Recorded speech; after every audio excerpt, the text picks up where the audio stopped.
Doon naman kami guys. Yung mga ganun mga ano, hindi napupunta sa atin. Hindi na napupunta sa atin yung content.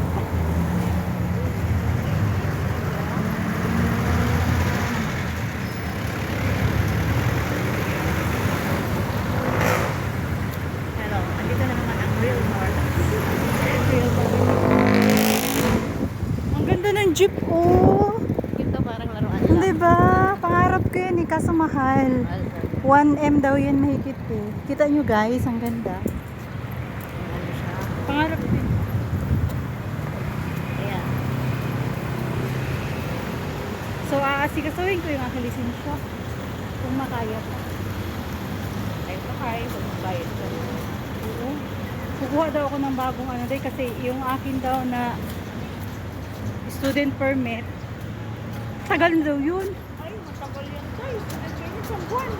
Oh, sino? May kontak ako dyan eh. Ano mo, okay. Kila? Okay.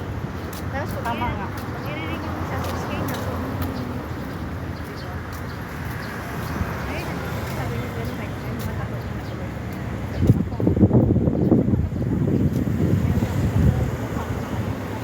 Hoy, pwede ba yun? Grabe ka naman. Sabi niya. Siguro doon niya binuhos yung sama ng loob. Sabi niya. Ano na yun eh, palayanan niya. Marami siyang tauhan sa lahat. Bakit mo na? Naging mabait siguro siya doon. Oo, naman yung mga ganun. Pero may nagsulong na araw din ng 16 years? Bago siya nakulong, ano na sila? Hiwalay na sila. Oo, wala na sila. 16 years yan, natulad ng 16 years, pero ano siya, nagkaroon siya ng ano, ng pardon. Ang pardonan siya, na lalayan siya ng taon. Ganyan sa akin eh. Ay, malaya ako. Sabi niya. Magpakilala, dadaling kita sa amin. Saan? Sa Baler. Balir? Dadaling daw niya sa doon. Sabi ko, bakit? Papakilala kita na ikaw ang asawa ko doon. Ay! Bilang niya araw ako niya ng mansion Ang sa daming nagmamay-ari sa Udaya. yung ano yun naman ang pupupat bahay sa ano, sa Cavite. Tapos yun ako sa sakyan. Hindi ko siya daw ako. Pero mabas na araw sa akin, pinagawa ko eh. Bayaran daw yung gas. Madali lang sa kanya yung ano, yung anak buhay nila. Ngayon, nausap ko siya kanina. Kasi pinibenta yung 6 hectare guys ng 300K. Para ibigay daw sa akin yung 50 mil lang. Umalis. Kaya lang, nakaharang daw doon yung ex niya. Gusto daw kalahati kanya. Hindi pumayag. Di ba hiwalay na sila? Pero nga hindi ko pumayag yung ex ngayon. Ayaw din yung anak na naglalakad. Ano, ayaw din yung anak. Gano'n na mangyayari. Kasi kawawa naman daw si papa niya. May kasulatan ng kasunduan na sila. Sabi niya, paglabas mo na lang pang. Sabi daw niya gano'n. Benta mo lahat, bigay mo lahat kay Tita Tess. Sabi daw gano'n sa nag-usap na daw sila magkakapatid kanina. Na bahala na si papa sa ano. Sabi niya, mapapagbentahan ng mga ari-arian niya. Sabi niya gano'n.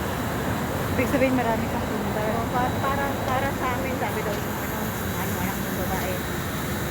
Sige lang, sabi niya gano'n. Bigyan mo naman lahat kay Tita Tess. Matami ko.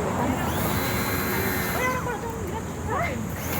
Hindi mo naman makukuha ito dahil. Practical. Tama na. Saan ka kaganda ng buhay mo? Di ba na magkaroon ka ng business, doon ka.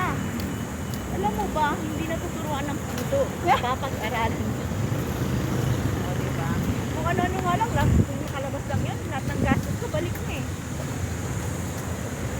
Sabi niya, ayaw ko lang. Pero gagawin ko yan.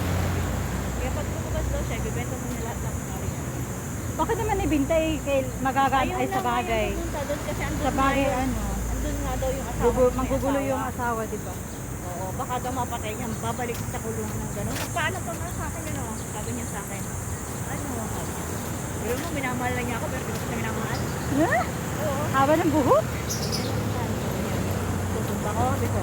Pag-isipan mo, kung gusto mo itumba, desisyon mo rin naman yan eh. Sabi ko, kung itutumba mo siya, talo ka. Oh, kasi babalik ka ng kulungan. Babalik ka ng kulungan. Naranasan mo na yan. Ano sila, nagpapakasaya naman yung isa. Oh, di sa lahat ng arere mo, napunta sa kanya. O, sino talo? Ikaw ako. Ikaw o siya. Sabi ko na naman sa kanya. Diyos ko, pinayuhan ko na pinayuhan yun. Lagi mga naakak na, lagi na sumasakit ang dibdib nun guys, sasama ng loob dun sa babae.